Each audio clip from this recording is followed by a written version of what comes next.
Welcome back to the channel. It's going to be a busy day. It's transfer deadline day. And when I tell you I love deadline day, oh wow. I've had Transfer Centre bookmarked in my Chrome for as long as I can remember. I remember being sat there in 2010, sat there doing my GCSEs in geography class, reading stuff on the Transfer Centre about Torres getting on a helicopter, one of the best deadline days ever. David Luiz rocked up at the bridge as well that day. I remember sitting in the car with my mate when Welbeck joined Arsenal on deadline day. I love it. The excitement is on another level. Who remembers Odawingie turning up? Oh my gosh, Harry Redknapp in the Range Rover, Sky Sports fan cams that used to do outside the grounds, and people would turn up with all sorts of toys and everything else. I just love it, and it just doesn't feel the same anymore. I mean, this one's going to be a bit quieter, but there's still some really intriguing deals, so we're going to try and go through as many as possible that have sort of come through into deadline day and up till about 12 o'clock, and then we'll kind of touch on them later and see how the day develops.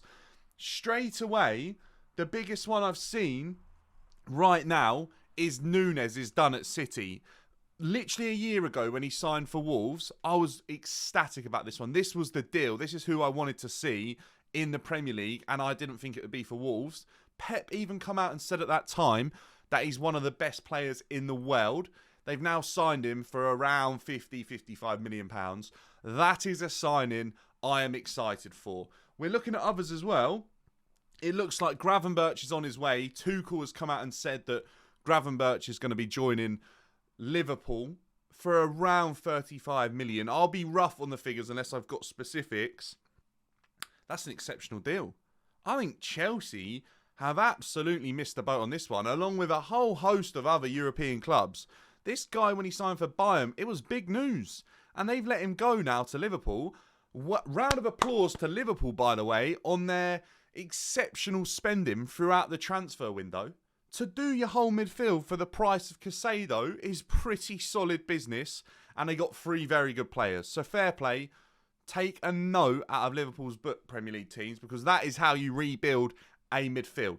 Fair play, well done, and they haven't been held hostage or held to ransom. Hostage probably isn't the right word, for an extortionate deal. They've been very, very smart. And I'm excited to see that new midfield. I'm excited to see Nunes at City. I've just seen that Todd Boehly has spent over £1 billion now since he's been in charge. And he's literally done, what, a season? Pretty much. Crazy, crazy numbers. I'll have to make another video about that. Rating every player in Todd Boehly's first £1 billion at Chelsea Football Club. I'll tell you what, for £1 billion, we should be winning the Champions League every season. His spending is a joke. It's messy as anything. For £1 billion, you could build a team better than all of the players that have gone to the Saudi Super League. And talking about the Saudi Super League, Mohamed Salah. I know some of my Saudi fans are watching this because Salah could be on his way to the Saudi Pro League. That isn't done yet. The Saudi window, I'm a bit confused about this. Some of the guys who watched the Saudi videos have told me it's the 7th of September. And I saw a video the other day, and that's where I got my information from, that it wasn't until like the 20th that deals could happen to. So it's the most important thing here. It's definitely past tonight's deadline of 11 p.m. So that means it's not regulated by UEFA. It's Saudi can close that when they want. And that means that Salah and other potential deals that don't get done today could then be rectified or happen where they're involved with the Saudi League, right? So Salah could still move for a huge amount of money, because I do expect that bid to come in, if it hasn't already. That's going to be monumental, and I think they're going to play it really smart. The problem I have here, Liverpool have cover, but if Saudi teams, or Al Ittihad it looks to be, or Ittihad, try and get Salah over the line post-deadline day, Liverpool will probably hold strong because they need a replacement. But I think there's still movement on transfers until that Saudi window closes. I really, really think that if players don't get their moves off today from other teams that need to sell, they will be offered to teams in the Saudi Pro League. So that next week between the windows is going to be so busy. So I'm excited for that as well. I've got the transfer centre up. I'm going to try and go through. We've got Amrabat. Amrabat could sort of end up. Reguilon looks like he's gone to Manchester United. Apparently, I saw a thing that Chelsea wanted £7 million as a loan fee for Cucurella, which is absolutely ridiculous. But I do think he's better than Reguilon. Amrabat, apparently Fulham are trying to go in for him. That's a bit okay, so apparently Fulham could be in for Amrabat. I thought he was going Man United. I thought that was pretty much done. Villa have signed Longley on a season-long loan. That's probably to cover for Tyrone Mings. We're going through the others. We've seen Paulinho is allowed to travel to Munich. Højbjerg could be the replacement. Wow. I'll tell you what, Paulinho is the sort of player you don't want to see leaving the Premier League. He had a very, very good first season. I was shocked at the fact that he wasn't signed already by a Premier League team. If he goes to Munich, they've made some really, really smart signings. They're such a clever club. And the Gravenberch deal sort of opens that deal up to happen. And he's probably a more solid holding midfielder. I'd have had him at Chelsea. I'm not going to lie. We had so many problems before the start of the transfer window in the terms of holding midfield. That's a great player. Sangare to Forest is one to watch out for Chelsea fans as well, because we've just loaned Andre Santos there. He could get in his way, but apparently a £30 million deal is in place with PSV for Ibrahim Sanagre in terms of Nottingham Forest. Windows closing tonight. England 11, Scotland midnight, Germany 5 p.m, Italy 7 p.m, France 10 p.m, Spain 11 p.m, and Saudi Arabia is the 7th of September. I could even find you an article on Sky Sports News where they say the 20th, by the way. They've got a whole picture of all the Bowley Billion signings. Patson Daka is in talks with AC Milan. That's a one that didn't ever really work out. Spurs are closing in on a £50 million deal for Forrest Johnson. I know there's a lot to keep up with. Brentford are unlikely to land Johan Bakayoko. There's been a lot of talk about him as well. I've not seen too much, but a lot of smaller clubs have been trying to look at Bakayoko and dreaming of him as a signing. So that's an interesting one.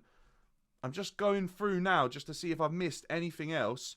I saw, it looks like Callum Hudson-Odoi is going to move to Forest as well. Dominguez could be going to Forest as well from, who is that? Bologna?